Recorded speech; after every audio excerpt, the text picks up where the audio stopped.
Hi everybody, welcome to module 2, week 2 of our semester. I wanted to take you guys quickly through some of the assignments that are due by Friday or Wednesday. So first thing, snow policy. Your class has been divided into snow policy A and snow policy B. It's pretty much divided in half. Half of you are doing A, half of you are doing B. So even if you are in group A and snow policy B pops up on your calendar, do not worry about it. Don't do that one. Just do the policy that's in your group. Analyze it, talk about it. It's just a simple exercise. Do not overthink it. What's the tone of the memo? How do you feel about the boss? There are a bunch of questions you have to answer in that exercise. Just answer those questions. Once you're done with that snow policy, there is a follow-up activity.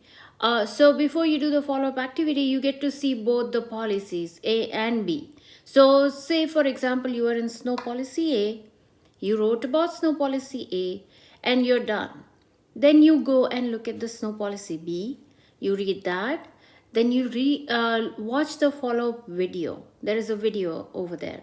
Watch that and then go do the activity, right? And the activity asks you to compare and kind of have your impressions. What did you think about these memos, right? These are also kind of lesson runs for you on how to write a memo, how to look for tone, how to adjust the tone, how to adjust the how to give bad news to your colleagues or the company you're working for.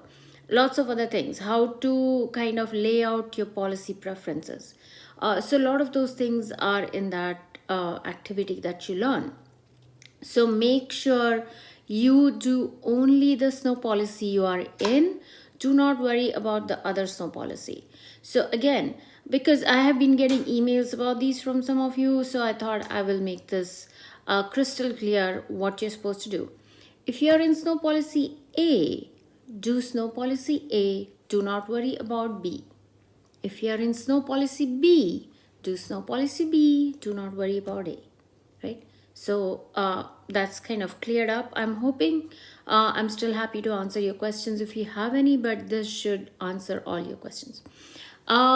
Next, there are two more practice exercises. Again, if you do those exercises, you get full points whether you do them correctly or whether you do not do them correctly. But try to read your prompts, your assignment prompts carefully. Yeah. Let me pull up the first one. So let me turn this around so I can show you what I'm talking about. Right? Okay. So let's see. Let's put the camera here. So again, to reiterate, right?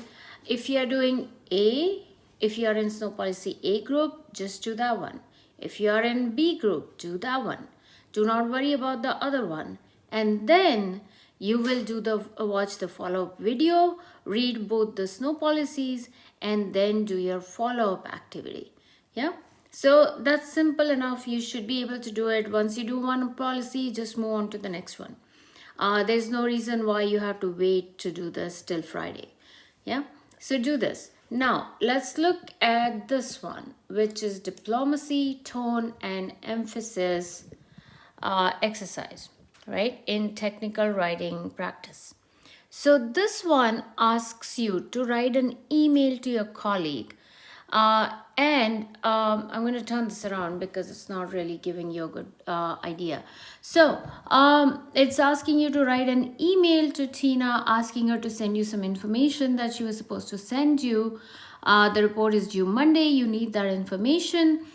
Today is Thursday, and she was supposed to send it to you by Thursday, and today is Friday. So she's a day late, and you need this information today because you don't want to work over the weekend, obviously. So you want this information so you can write the report and it be ready by Monday. So it's asking you to write a brief email. So writing a brief email.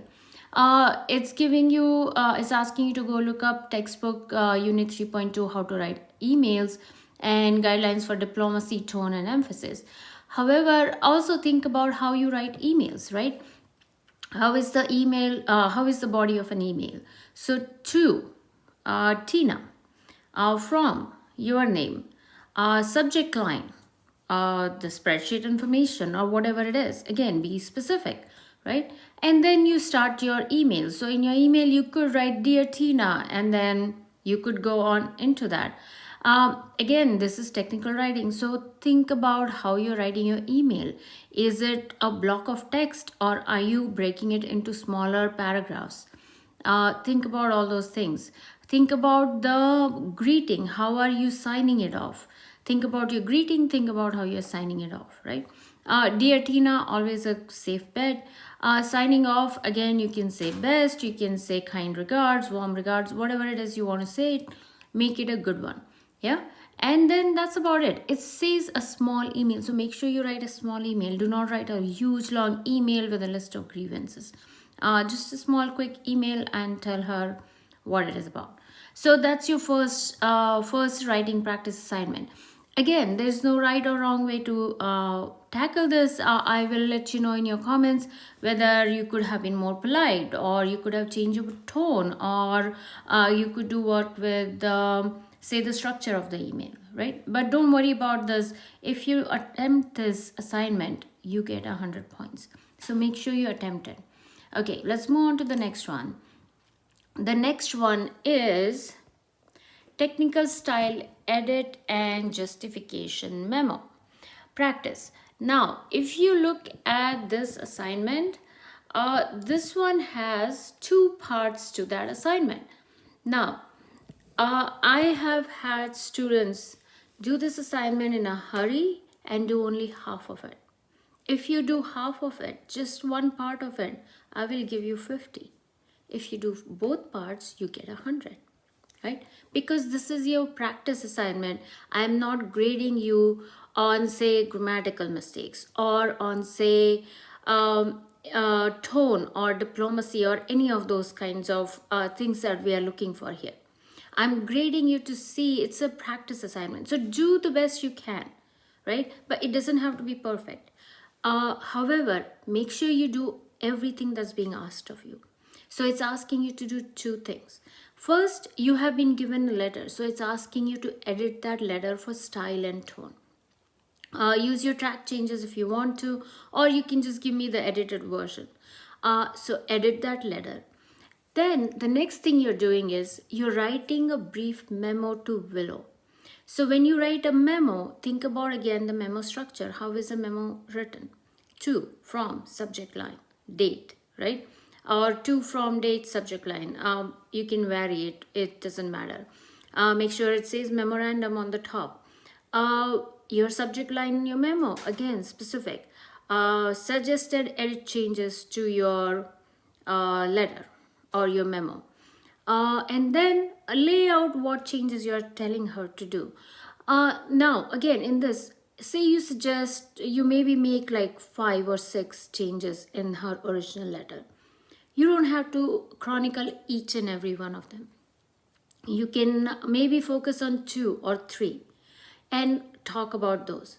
But make sure you do that, right? Be very specific. I'm suggesting this change because the way you have written it sounds rude, or it sounds like you're singling out people, or because it sounds very negative, or it sounds like we do not care about the employees, we care more about the company.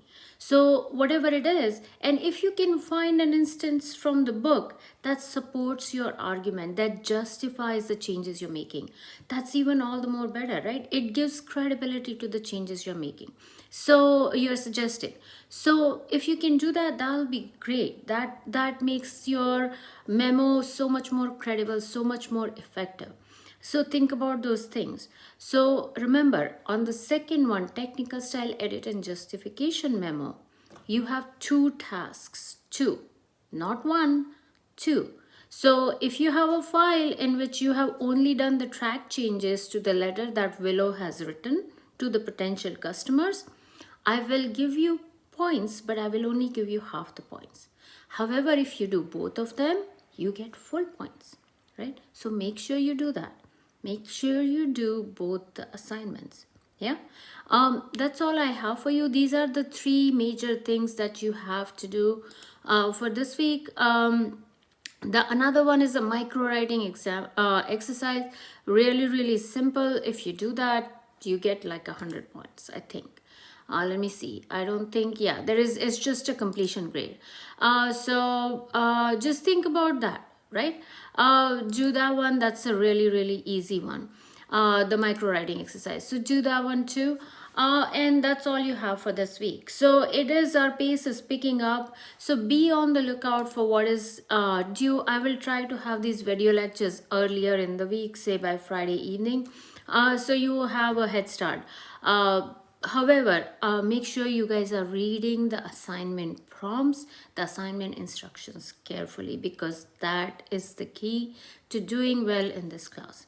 Yeah. So listen to my lectures or all the instructions I'm giving out, but they tend to get too much and you might sometimes tune out. But when you're doing the assignments, make sure you're reading the instructions carefully. Okay, so that's all I have for you guys today.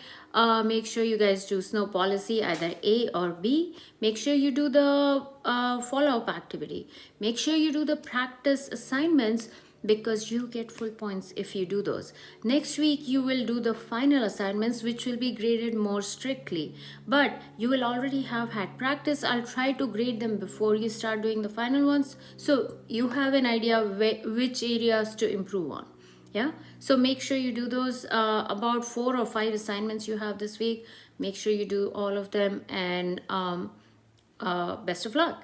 Okay, if you have any questions, make sure you email me, get in touch with me, and I will answer your questions. That's all for now. Bye.